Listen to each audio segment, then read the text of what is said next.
My name is Greg Endress. I serve as a co-chair with the workshop, and so I'll be one of the hosts or moderators for you for this session. This is the Managing Low Production Fields, Soil Tests and Solutions, and the presenter is Naeem Kalwar. A little bit about Naeem.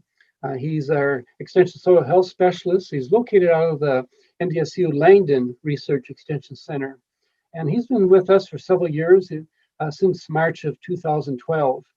And Naeem is originally from Pakistan. His degrees, he actually has 2 Masters of Science degrees, one in the Land Resource Science out of the University of Gulf, Ontario, and then he also has a Master of Soil Science degree from Pakistan. And so his primary responsibilities are helping all stakeholders, farmers, crop advisors, and others with soil health issues such as salinity, sodicity, excess water, erosion, decrease in soil organic matter, and loss of topsoil. Naeem, I didn't know we had so many problems with soil, so I'm glad you're with us. So I think with that, I think I'll turn the program over to you, Naeem.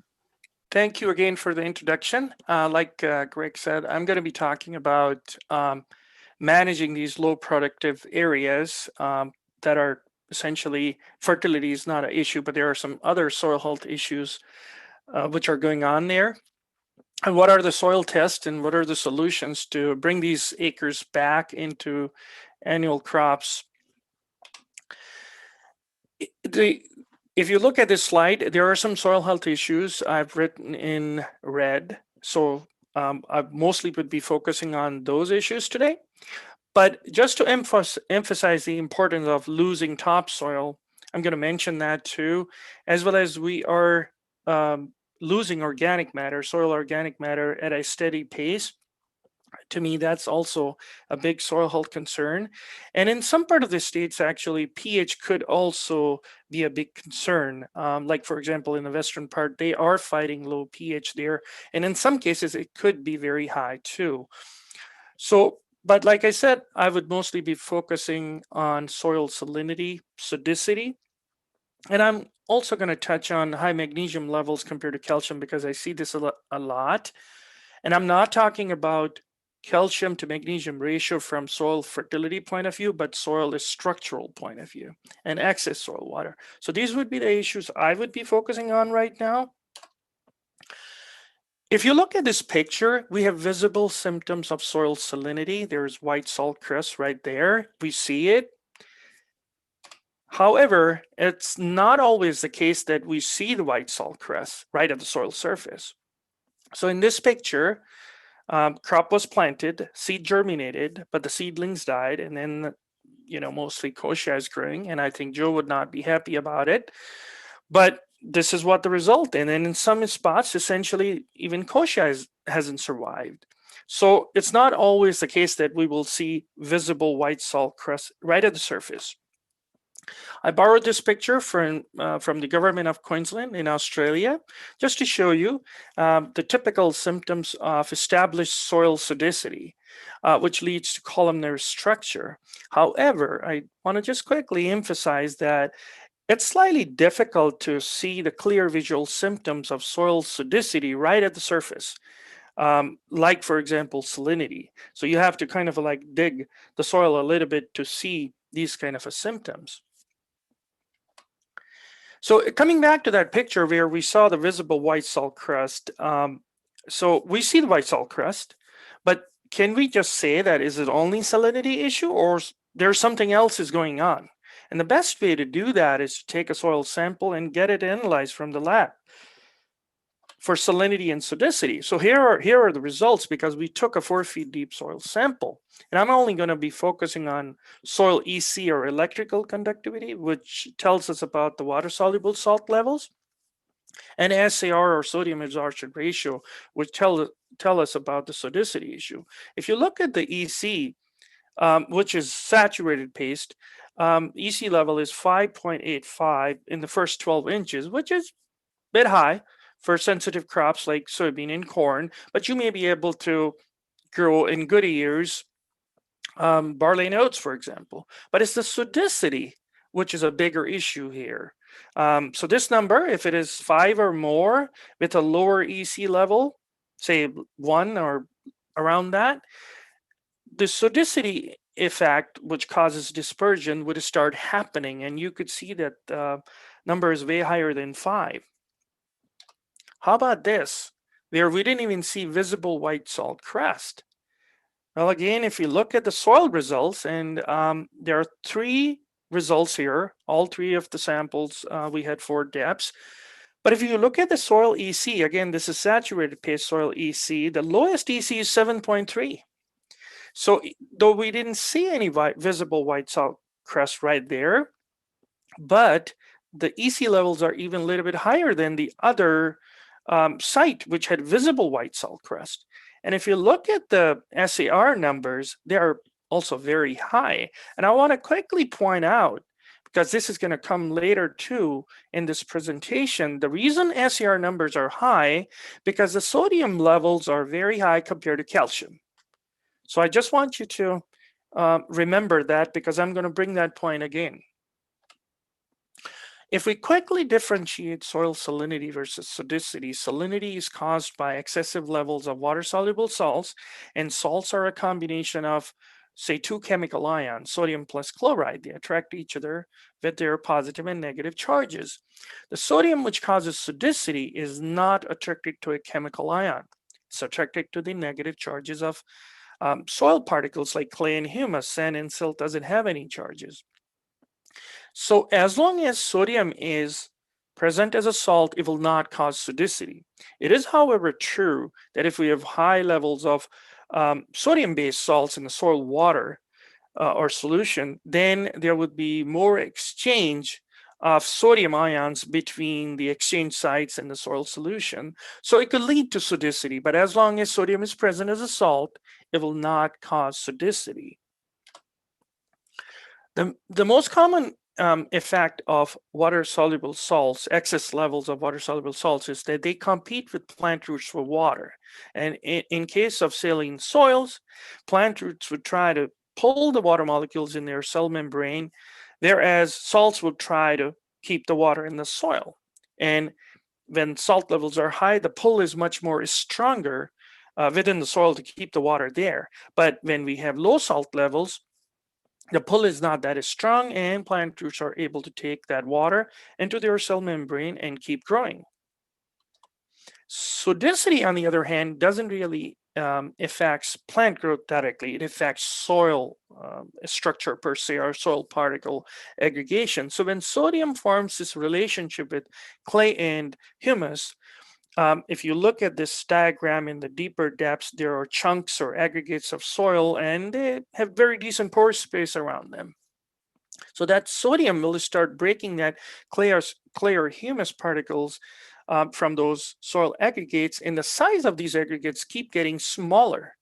And that would basically plug the soil pores, or we could call it anything we want. For example, it will make the soil layers dense, and the pore space will shrink, and it will basically slow down the soil water infiltration. This process is called dispersion, and the opposite of that is called flocculation. So here's another example which I observed, and I took a few pictures on September 13, 2019. Both of these pictures are from our tiling project, which is a long-term project. Site was tiled in July of 2014. On your left-hand side, the soil doesn't have a lot of dispersion going on. And I took these pictures with few minutes apart from each other after a heavy rainfall, and you could see there's no standing water right at the soil surface. Soil is moist, but there's no standing water because excess water went into the tiles and it got drained, or at least it moved into the deeper depths. On the right-hand side, there's more soil dispersion going on, and there's a standing water there. So soil infiltration is playing a key role here. This picture, again, from the same day, a few minutes apart. So this is from the sump area, in which the whole tile drainage field is draining, essentially. You could, where the red arrow is, you could see a big pipe. It drains that 21, 22 acre field into the sump area. And when the water level gets slightly over the bottom of this pipe, the automatic pump kicks in and it starts pumping the water into the surface ditch. Well, even though there was a standing water on most of these, this field, but the water was not draining fast enough because the soil water infiltration was poor. So this is a prime example that if we have slow soil water infiltration, we may still not get good drainage despite the field being tiled. I'm going to also talk a little bit, we have talked about dispersion. I'm going to touch a little bit about swelling. So for example, calcium ions have two positive charges. They could act as a bridge to bring soil particles together and promote flocculation or aggregation of soil particles.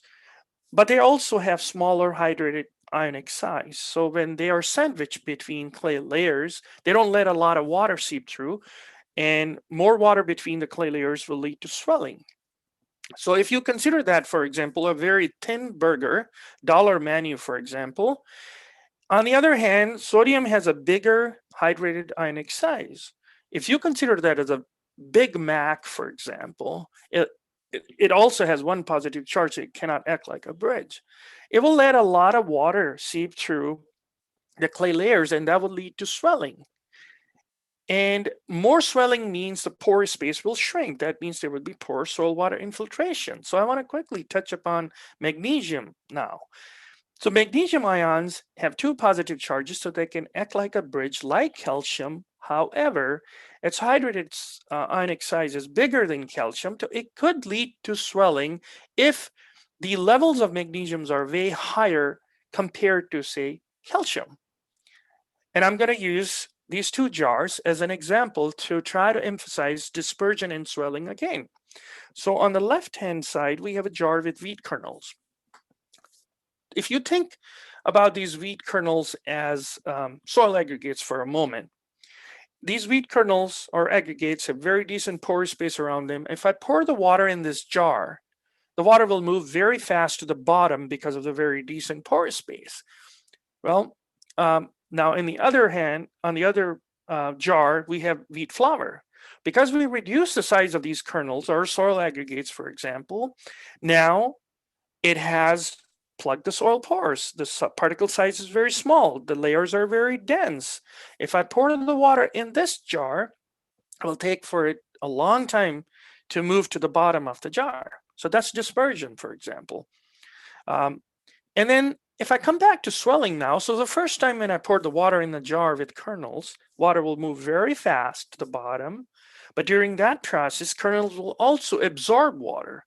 So they will swell. And that would kind of like shrink the pore space. So if I try to pour the water again in that jar, after kernels are soaked in the water and they're swollen, the water will not move as fast as it would do for the first time when the kernels were dry. So that's kind of like a swelling effect. And I'm not talking about the natural swelling of our soils may have. I'm talking about the dispersion and swelling, which is chemically induced. So the first soil test we could use to analyze these soil health issue is for soil salinity. So ECE is taking a sample and getting it analyzed from the lab. ECA is to check the soil EC in the field. So for example, two common examples are Veris and EM38 pieces of equipment. This method is very good if you want to map a big field. And if you're really worried about a zone or an area that what's going on there, I want to improve it, I want to establish something which will grow there, then the best thing is to take a soil sample and get it analyzed from the lab. And again, there are two different methods, one-to-one method versus saturated paste method. There's nothing wrong with the one-to-one method, but you have to understand that it will roughly give you 2.5 or 3 times lower soil EC values depending upon the soil texture. So it's very nice to be aware what method lab used. Historically, in order to assess soil sodicity, the test used to be exchangeable sodium percent, but now most of the lab have shifted to sodium absorption ratio, which uses sodium, calcium, and magnesium numbers measured through saturated paste extract method. And here's the formula, which is slightly complex, especially when you're using it in Excel. You have to kind of like use a simple number to verify it, because Excel is quite touchy. And I took this example from a very good publication, which is old, but it's very good. In example 1, and this is a prime example of the ratio of calcium versus magnesium and sodium. So if your sodium concentration is, say, 25 milliequivalent per liter, if calcium is 60 and magnesium is 30, our SCR would be 3.7. No problem. I shouldn't say no problem, but it's essentially would not really cause any dispersion. Example number 2. If we leave sodium concentration as is, but if the calcium and magnesium concentrations are way lower, suddenly now our SCR is 14.7. So that would be an issue. I also want to quickly mention, how do we assess high magnesium levels compared to calcium? And I want to point out, not everybody would agree with me on this, but to me, excessive magnesium levels compared to calcium can lead to more swelling. And again, the impact would be the same, shrinking of pore space, poor soil water infiltration. Both of these samples or sites belong to one farmer in Pembina County, and I was helping him with soil sampling on the same day, few miles apart, same symptoms. So if you look at the right-hand side result, and before I talk about magnesium issue, I also want to quickly point out that if you want to get the same test done through two different methods, numbers will vary. So look at the CEC, or cation exchange capacity, through summation and addition method, 53.7. The sodium saturation method resulted in 30.6 CEC. Now, same sample analyzed by the same lab. And the EC through one-to-one method is 4, through saturated paste method is 6.09. Now here, soil is saline, or SCR is 10.63, typical saline sodic result, and we know what we are doing. If you look at the result on the left-hand side, again, look at CEC through summation or addition method, 39.9. The other method, which is sodium saturation method, or true CEC, 16.1. Method makes a huge difference. EC through one-to-one, 2.89. EC through sodium saturation method, 6.84. Now, in this result, soil is saline, but SCR is 2.89. No problem. So what's going on here? Why there was so much crusting, surface crusting, very poor soil water infiltration? I actually had to look deeper because the farmer kept asking me the questions. So sometimes that's good. If you look at calcium concentration, that's 25.27 milliequivalent per liter. And magnesium is 74.14, 3 times higher. I personally think that that can cause excessive swelling. And the other test I would like to point out is cation exchange capacity. You need that if you want to calculate the rates of amendments, such as gypsum, for example. If you don't need that, if you do not have sodicity issue, you don't need to apply amendments for salinity. So you have to keep that in mind. But again, there are two different methods here, summation or addition method. And the bottom line is that summation or addition method adds or sums up quantities of cations that are adsorbed at the soil exchange sites, plus which are in the soil solution. The sodium saturation and, say, ammonium extraction method doesn't do that. It only takes into account the cations that are adsorbed at the soil exchange sites. So it actually gives you the true CEC, which is close to field conditions. I'm going to show you one example of soil results that have no salt issues, no salinity issue, no sodicity issue, and I don't see any high magnesium levels compared to calcium. And for sure, I took these samples from good areas that didn't have any issues. There are 2 soil samples, 2 depths. If you look at soil EC, which is again saturated paste, the highest EC is 0.61. No problem. We could plant anything we want. SCR is not calculated, but SCR is calculated by using calcium, magnesium, and sodium numbers. If you look at the ratios here, calcium numbers would be 2.5 times or more higher than magnesium, and even more higher than sodium. Personally, this is the kind of a ratio I would like to see in the soil. Then we would not have any dispersion or chemically induced swelling. And I also just quickly want to re-emphasize why these methods are very important, because that can affect our bottom line greatly. So this is again same sample analyzed by the same lab. The CEC through sodium saturation method is 16.8, but when it was analyzed through the summation or addition method, 50.6, 3 times higher. Look at EC, 1-to-1 is 3.43, and the saturated paste is 6.5.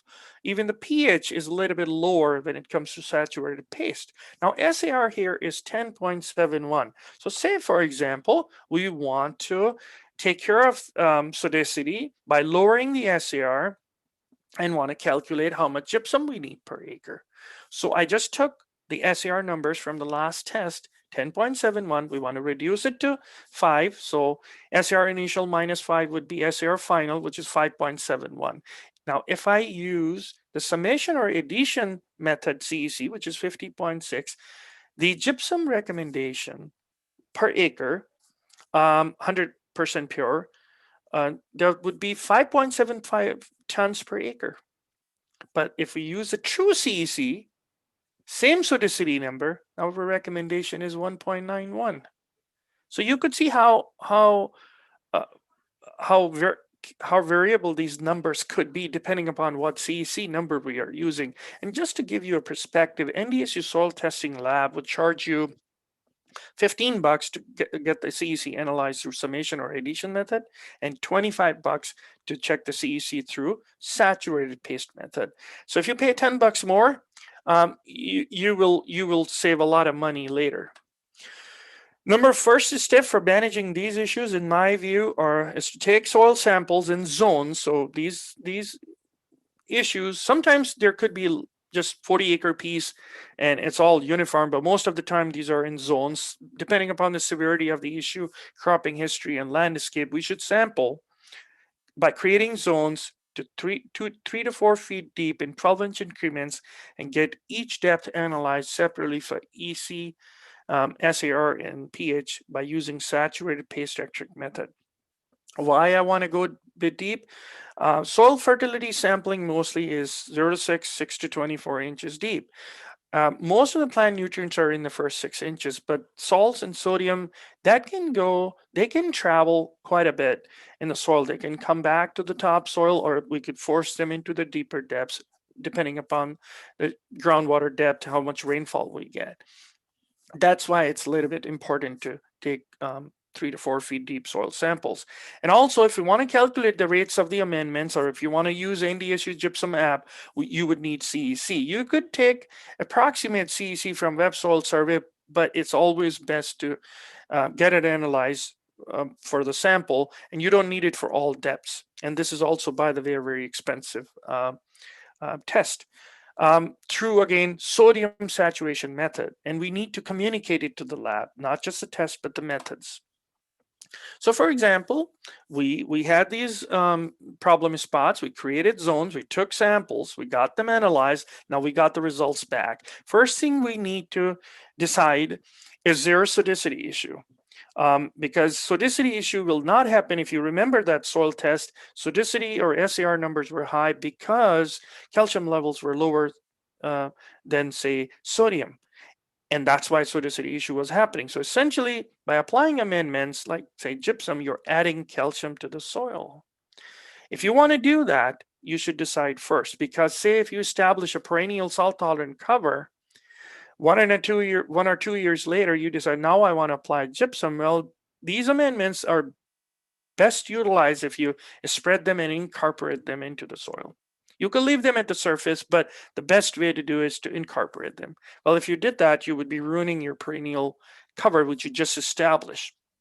So it's better to decide that at the beginning. It's not set in the stone, and you do not necessarily have to apply that. It's a personal decision. But if you want to do that, you want to do that. Again, some people would disagree with me that we don't need to do anything when it comes to magnesium, high magnesium levels. compared to calcium. But I think that if they are causing swelling, then if we consider sodicity issue, then we could consider this as an issue too. So there is a potential that you may want to add calcium to the soil by applying the amendments. Once we did that, the second best thing we could do is to establish some vegetative cover to reduce the evaporation. That would minimize the wicking up of soil water towards the topsoil. We cannot control the rain, but what we could do is to establish a good vegetative cover. You could plant annual crops such as barley or oats, but there are lots of spots where even these two crops will not survive. That's where you want to establish a perennial salt-tolerant grass cover.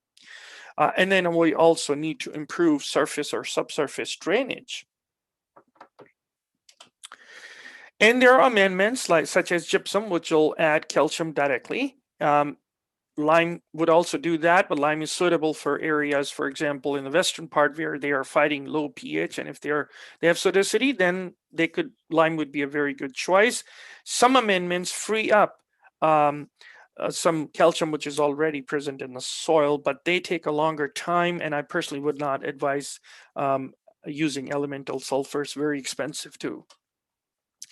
So if we establish sodicity, again to clarify, we do not need amendments for salinity. We only need it for sodicity because you want to raise your calcium levels compared to sodium. Then you would spread the gypsum and you incorporate it. And powder form gypsum is better than pelleted because powder form will have more surface area. It will react faster with soil particles like clay. If you look at this slide, just focus on the reaction at the bottom, for example. And the sodium, for example, it's attracted to soil particles like colloids.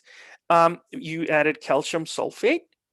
With rain, calcium will separate from sulfate. So that's very important point too. Even after applying the amendment, mixing them in, if we didn't get decent rain, amendments are not going to cause that reaction we are looking for. Calcium will separate from sulfate, and then calcium will displace sodium from soil particle exchange site. Sodium will come into soil water, attract a negatively charged ion. Now it's a salt, so it's leachable.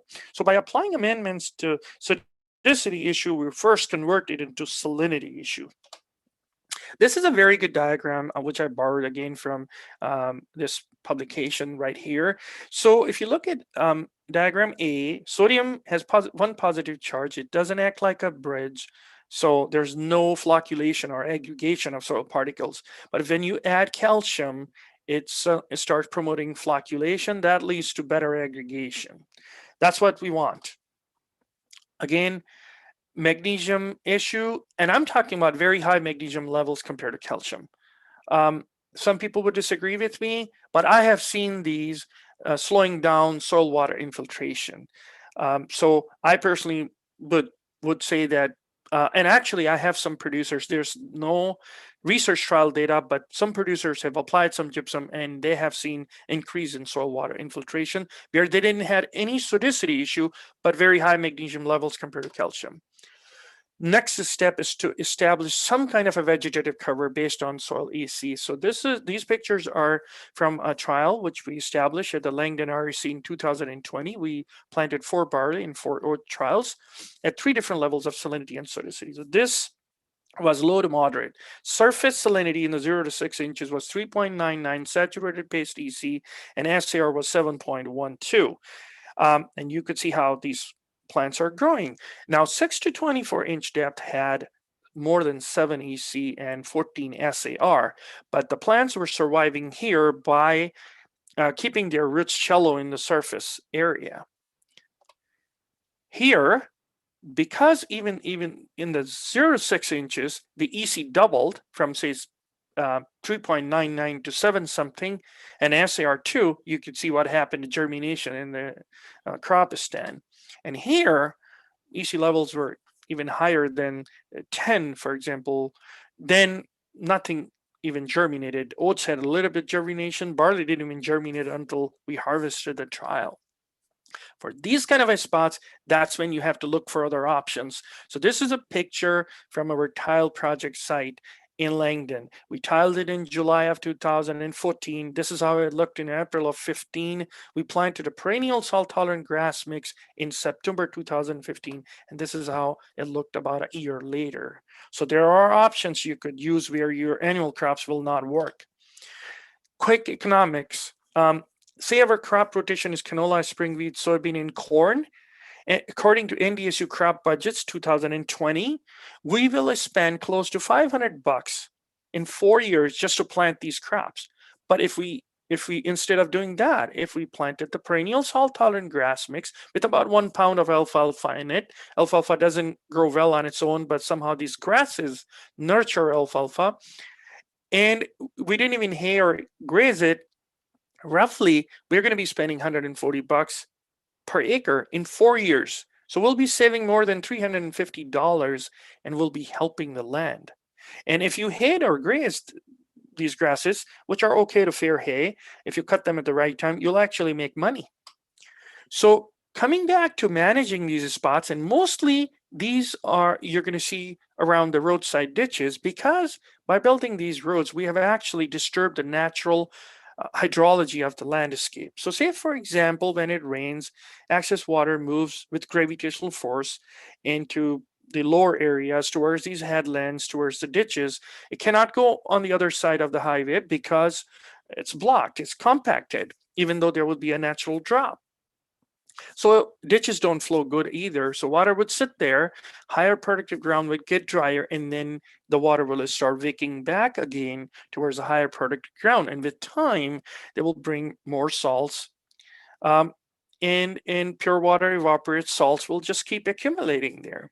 So if we would plant a perennial salt-tolerant grass mix here, some of the grass roots like western wheatgrass can go 5 to 6 feet deep in 3 to 4 years if we manage them. By managing, I mean cut them, either mow, hay, or graze, because when you cut the top, roots go deeper. Those roots will intercept that water before that water will wake up towards the higher productive ground. To me, it's cheap insurance. So, for example, we had these buffer strip along the headlands, roadside ditches, infield ditches, wetlands. We can actually reduce the size of these spots. Here's an example of a buffer strip growing along a roadside ditch. Like I said, it's a very cheap insurance, and a lot of people would say that, okay, 30 feet wide, you know, this field is 500 feet long, I'm going to be sacrificing a lot of land. Well, if you think about it, right now I have seen headlands which go like 200 feet in the field where nothing germinates. So you think about it, you're going to be also gaining a lot of higher productive ground, which you otherwise won't gain if you do not have these buffer strips.